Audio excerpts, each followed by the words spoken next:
Hello दोस्तों। आज हम जानेंगे कि जेलन का रिलीज एंगल क्या होता है और उसका लास्ट पोजीशन के ऊपर जब अटैक आता है तो हमें कहाँ देख के और कैसे थ्रो करना होता है ताकि जेलन बिल्कुल लाइन टू लाइन आपकी पावर जेलन के अंदर लगे और जेलन बिल्कुल सीधा अप्लाई करते हुए और मैक्सिमम डिस्टेंस अचीव करे। तो जब आप पावर पोजीशन बनाते हैं तो आप देख पाएंगे कि अब ये जो पॉइंट होता है इसके ऊपर आपको जो लास्ट का आगे जहाँ जेलन लगती है, जहाँ ग्राउंड में जाके उसको टिप बोलते हैं जेलन की, और उसको देख के और आपको थ्रो करना होता है कि वो किस डायरेक्शन में जाना चाह रही है जेलन, कौन सी डायरेक्शन में उसकी मैक्सिमम जो रिलीज है वो कहाँ होगा, कहाँ उसका ट्रेवल पाथ है। तो इसी रास्ते के ऊपर जैसे इस जेलन को वो एंगल बना हुआ है, मान लो इसका एंगल जैसे सेक्टर बने होते हैं, तो एक बिल्कुल स्ट्रेट सामने जेलन होती है, एक थोड़ा सेक्टर बाहर वाला उस साइड जेलन जाना चाह रही है। अभी ब्लॉक पकड़ के और आपको यहीं देखना है और उसके पीछे आपका हाथ जेलन को बिल्कुल बिना डिस्टर्ब किए बिल्कुल लाइन टू लाइन रिलीज करेगा और उसके साथ थ्रो जाएगी। अभी इसी में ज़्यादातर एथलीट क्या गलती करते हैं कि जैसे ही आपका पावर पोजीशन होती है और अटैक लगने वाला होता है उस टाइम के ऊपर यहाँ देखने के बजाय सामने देख रहे हैं या उधर देख रहे हैं या उधर देख रहे हैं, उनका जो एंगल है, जो देखने का आँखों का जो एंगल है वो डिफरेंट है जो उनके रिलीजिंग पॉइंट से। तो अब इसको करना क्या है कि ब्लॉक पकड़े भाई, यहीं आपको अपनी आँखों का कॉम्बिनेशन इसके साथ जोड़ देना है, वही आपकी जेवन का जो रास्ता है वो उसी डायरेक्शन में जाएगी जब आप देख के थ्रो कर रहे हैं। और बिल्कुल इसको देख के ही गर्दन को उसके साथ और आँखों को कम से कम, अगर आपकी गर्दन नहीं रुक पा रही है, आप ज़्यादा घूम रहे हैं, तो कम से मिनिमम आपकी रिक्वायरमेंट ये रहनी चाहिए कि आपकी जो आइज़ हैं वो जेल को फॉलो करें कि वो जहाँ जा रही है उसको देखें। अगर आपने अटैक आया और आप इस तरीके से गर्दन अगर आपकी गिर गई तो आँख कम से कम उस पॉइंट को फॉलो करे, तो उससे आपका जो है ना डिस्टेंस जेलन बड़ी चलेगी और अच्छी लाइन पे जेलन चलेगी। अभी इसी के अंदर एक कमी आती है कि जो ग्रिप में है उंगलियां कैसे लगेंगी लास्ट में। तो अभी ये बच्चा करके दिखाएगा। जब आप यहाँ से थ्रो के लिए चल पड़े फिनिशिंग पॉइंट की तरफ, चलो भाई, आगे लिया आगे लिया लिया लिया लिया लिया, और आपकी जो ये फर्स्ट फिंगर, जहाँ आपने अगर आपकी फर्स्ट फिंगर यूज़ करते हो सेकंड फिंगर यूज़ करते हो तो उसी को लास्ट तक जिन के पीछे पुश करना है, हटाना नहीं, हथेली खोलना नहीं है, उसके पीछे मारना है, तो जिससे आपकी जेलिन मैक्सिमम डिस्टेंस अचीव करेगी। और इसी में अगली चीज़ आती है, अगर आपने अपनी उंगलियों को कंट्रोल उसके जेलिन के पीछे फोर्स नहीं दिया है और आपकी रिस्ट आपके कंट्रोल में नहीं है, एक प्रॉब्लम और आपके जेलिन में आप ज़्यादा थ्रो कर रहे हैं उस टाइम देखते होंगे लेके लास्ट में अटैक पोजिशन के ऊपर, ये जो ग्रिप है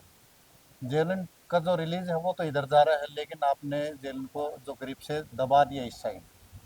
दबा दिया, तो आपका डिस्टेंस बिल्कुल खा जाएगी जेलन, जहाँ जाना चाहनी चाहिए थी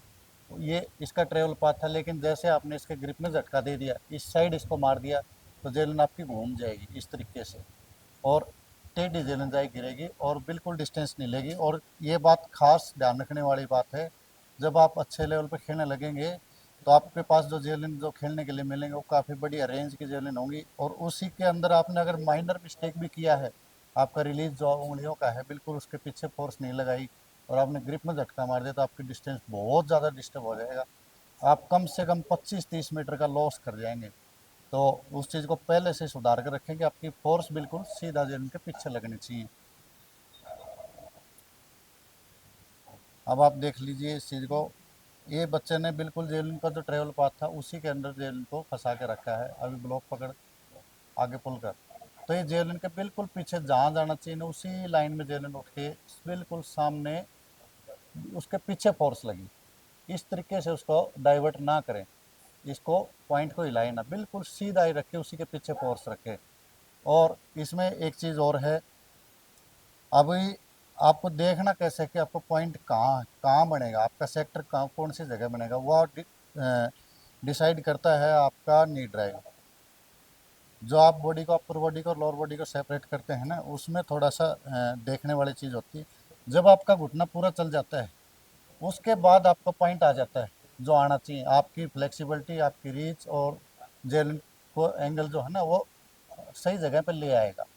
ये होने के बाद आपको पॉइंट मिल जाएगा। नी ड्राइव होने के बाद में उसके साथ छेड़खानी ना करें कि वापस आना एक बार थोड़ा सा आपका नी ड्राइव हुआ नहीं है जैसे, और थोड़ा पीछे आए, अभी आपने पॉइंट देख लिया, अगर आप अभी फोर्स मारोगे तो बिल्कुल आपके पैर छूट जाएंगे, आप बिल्कुल ताकत नहीं लगा पाओगे जल्दी में, ना वो पॉइंट पे जाएगी, नहीं जाएगी, क्योंकि आपकी सारी लोअर बॉडी पावरलेस है उस टाइम के ऊपर। तो यहाँ पे पॉइंट नहीं देखना, आपको पॉइंट देखना है जब घुटना आपका चल जाए, तब उस पॉइंट को आप नोटिस करें कि वो किस साइड आपका सेक्टर बना हुआ है, या उस साइड जाने है, सीधा जाने है, उस साइड जाने है, और आगे तक उसको फ्लिक मारें। जेलन को सिर के ऊपर नहीं छोड़ना है, ये चीज़ भी ध्यान रखें, जेलन को बाहर भी नहीं छोड़ना है, जेलन को आखिरी तक मारें, उसकी फ्लिक है जेलन को मैक्सिमम रीच पे जितना आप छोड़ेंगे उतना ही लंबा आपको डिस्टेंस मिलेगा। और अगली चीज़ आती है आपका पॉइंट, एक बार फिर डिस्टरबेंस किस लिए होगा उस चीज़ को भी देख लीजिए। अगर आपने ब्लॉक पिछले पैर के सामने लगा दिया, ये पैर, इस पैर के सामने नी ड्राइव वाले पैर के सामने आपने ब्लॉकिंग लेग लगा दिया, तो आप जैसे ही ब्लॉक पकड़ेंगे आपकी बॉडी शिफ्ट हो जाएगी इस तरीके से, और आपकी जेलिंग घूम जाएगी। वो भी आपको यहाँ गलती नहीं है, वो गलती आपके पैरों में है कि आप ब्लॉक बिल्कुल सामने लगा रहे हैं, ब्लॉक थोड़ा सा हटा के, ताकि इस पैर को चलने की जगह मिले और आपको पॉइंट मिल सके, उसी को अपर टू लोअर सेपरेशन बोला जाता है। अगर आपने सामने लगा दिया तो आपका सेपरेशन नहीं बनेगा, आप बिल्कुल लेफ्ट की साइड घूम जाएंगे। ये राइट हैंडेड थ्रोअर के लिए है, इसी को आप विजुलाइज कर सकते हैं लेफ्ट हैंड वाले भी, सेम टेक्निक होती है।